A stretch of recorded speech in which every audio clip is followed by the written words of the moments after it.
Hi everyone, my name is Julie. This is Keep Calm with Books and Coffee. I talk about books on this channel, mainly books about magic, and today we're going to be doing my TBR game for April, but we're going to put a little twist on it for Orilium.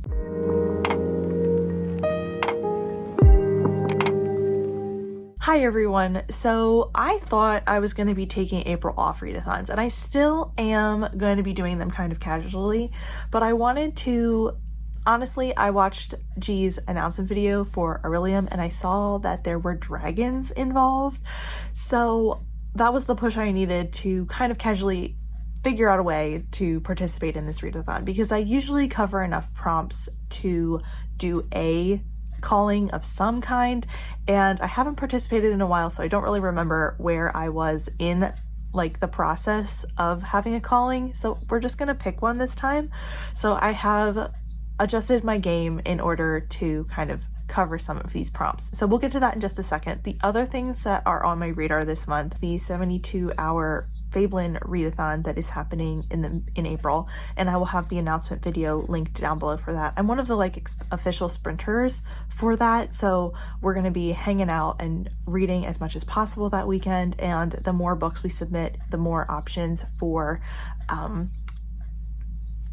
items we have to gain that will, help us out for Fablin in the fall. So definitely come, submit books for that. Then I also have the Love in the Night readathon on my radar, and that is just going to be dependent on if I feel like reading that specific genre at that time. So I will link the announcement videos for that as well. But that's just on my radar. I'm not 100% sure I'll be participating, but I would like to. I'm trying not to put too much pressure on myself to read specific things in April. So those are the two things that are definitely floating around on my radar, as well as a couple of Patreon readathons that I am, subscribed to, that I'm hoping to kind of participate in either casually or, more intensely. Like I said, I'm kind of trying to just not put pressure on myself to choose now what I'm doing. I'm trying to just say, depends on how I'm feeling during the month, how hardcore I go for each one of these. So I decided to theme my bingo board game around the Orilium prompts this month. Instead of doing my roles and choosing, hard, basic, or reward prompts, I've decided to fill each one of the numbers on my die with a prompt, but there were only 14 prompts, and instead I filled numbers 1 and 2 with self-destruct books, and 17 to 20 with choices to mood read. So those were kind of my options instead of how my game normally works. If you'd like to see how it normally works, I will have a playlist linked somewhere, definitely at the end of the video, with past months, but that's how it's going to work this time. We're going to roll for the size of the board first, and then roll for each prompt to see which numbers are going to get filled in. And then at the end of the month, depending on how many I fill in on my board and how many I fill with any other reading I do, we will see what calling I end up with. Since I haven't participated in Orilium in a bit, I decided that this would be a fun way to kind of get back into it, choose a calling, and kind of start the process over as far as leveling up my character and everything. Because I think Mira has been just kind of doing independent study for a few semesters now. I haven't participated in Orilium in any kind of official way in a little bit, so I really did want to get back into it because I like this readathon and I think it's really fun. But let's see what prompts I'm going to fill my board with for this time. We got a 1, so we have to roll again in order to add those two numbers together, and luckily we got a low number of 2, so we will have a 3x3 board.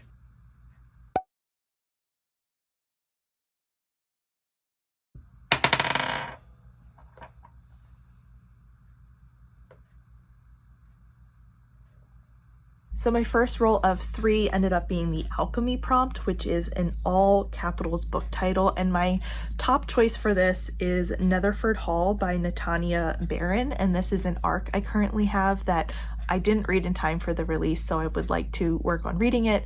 It's a Regency, I believe, sapphic romance between a titled lady and her tenant, and I think British Heiress and American Heiress. Not 100% sure, that's what I've gotten from the description, but I'd like to check this out. It sounds like fun, and it seems like something a little bit different than what I've been reading recently, so I put this on my TBR.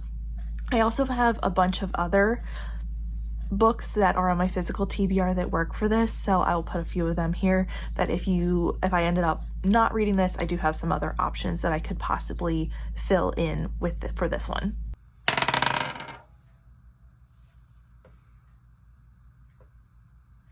I forgot to say at the start, this is going to be a true pile of possibilities because, like I said, I'm trying not to tie myself down to any one particular thing too securely. So I'm going to give at least 1 to 3 options for each prompt for this board because I truly want to kind of just mood read my way through the month, since I kind of chose very specific things to read last month for vlogs and projects and stuff.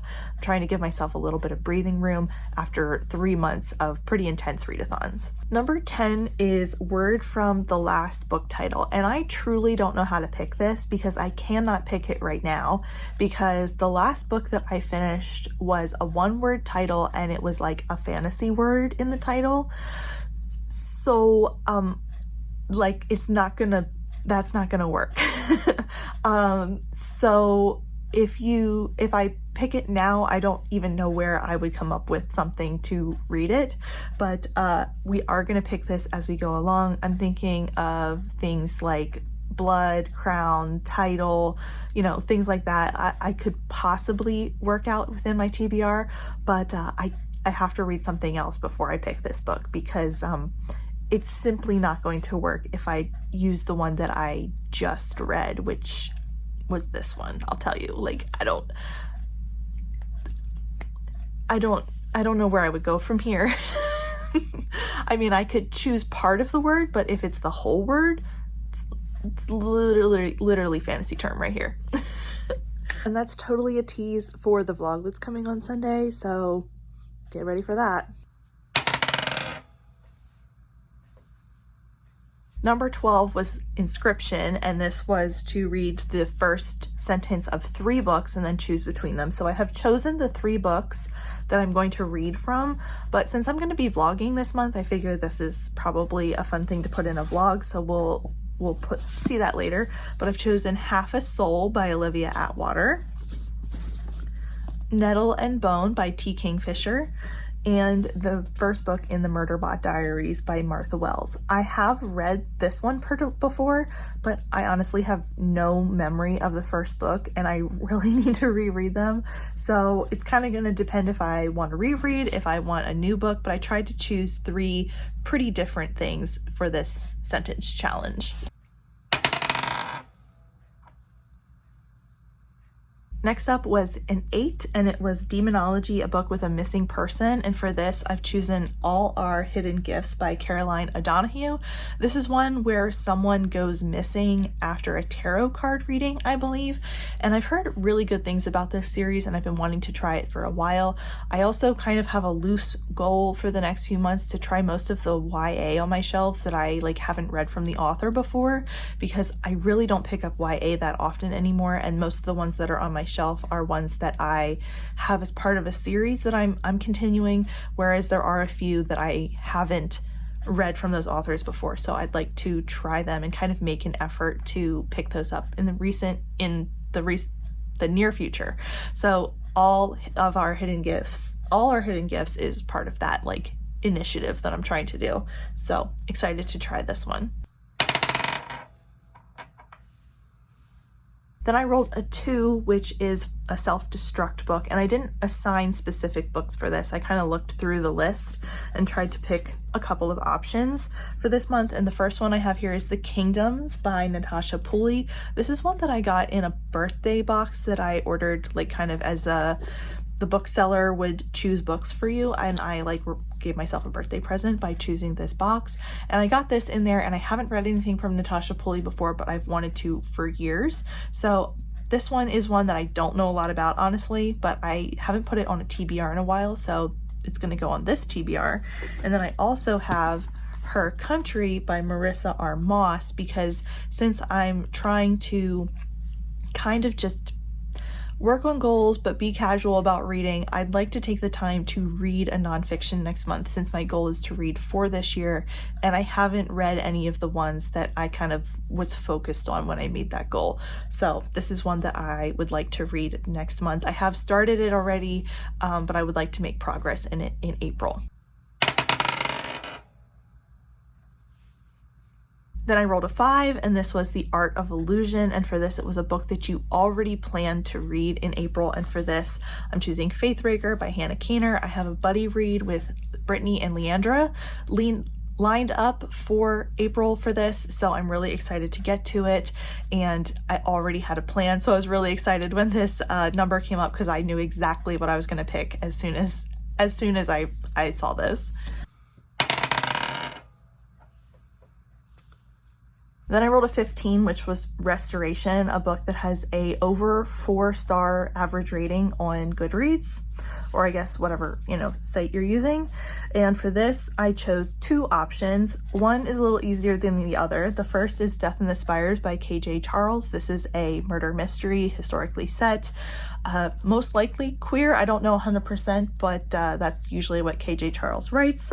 And then we also have R.F. Kuang, R.F. Kuang by Babel by R.F. Kuang, which I have started, but very slightly. It was kind of in the background from a few other reads, and I've been meaning to get to this forever, so I definitely want to keep reading this in April. I'm on page 50 right now, so I'd really like to kind of keep digging into this and keep reading it. It's going kind of slowly because I'm reading it both physically and audiobook, so it takes me a little longer since I have to find the time to sit down and read this, and life has been a little busy lately.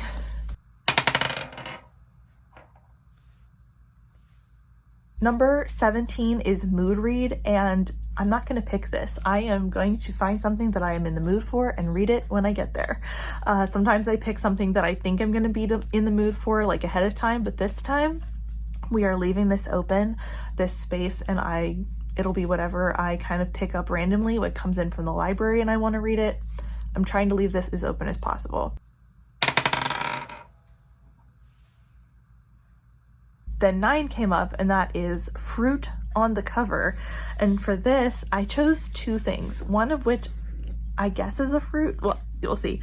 There is fruit on the cover for Belladonna by Adeline Grace, because there are berries on the cover. I think they are poisonous though, so I don't know if this has to be edible fruit. But I've been meaning to read this for a while. Another one that's on my YA radar that I would like to try in the next few months. So that's a pick. And this, like I said, has belladonna berries both on the cover and on the book. So belladonna or nightshade, I'm not sure. Whatever. I don't know what form this poison takes. But been meaning to read this, and that seemed like a fruit. But then we also have the apple from Unnatural Magic on the cover by C.M. Wagoner. I DNF'd the other book that I tried by C.M. Wagoner this year, so I'd kind of like to give them a second chance. I also keep getting the urge to unhaul both books from this author, because I read the first one and I just didn't like it. It left a bad taste in my mouth, and I'm convincing myself that I'm not going to like these books, even though I haven't heard anything bad about them. So I'd like to kind of get back on the horse and try this author again before I convince myself I'm not going to like their books based on one experience. But it's just sort of something that keeps floating around in my brain, well, why are you keeping them? You didn't like their other book. But that's not how all their books are going to be, hopefully. So we're going to try to go with this one, but I have a few options, like I said. But those are the books that I have chosen for my April TBR. You may see me read these and you may not, just depending on how mood reading goes in April. Like I said, I'm trying to give myself a little bit of direction, but also allow myself the space to kind of take a break from structured reading in April. So we'll see how that goes. We'll see how it goes. But anyway, if you have any thoughts or feelings or want to share anything about the game or the books that I talked about today, please let me know down below. If you want to let me know you were here but you aren't feeling chatty, leave me your favorite edible fruit. No poison around here. But that is it for me today. Thank you so much for watching, and I will see you next time. Bye!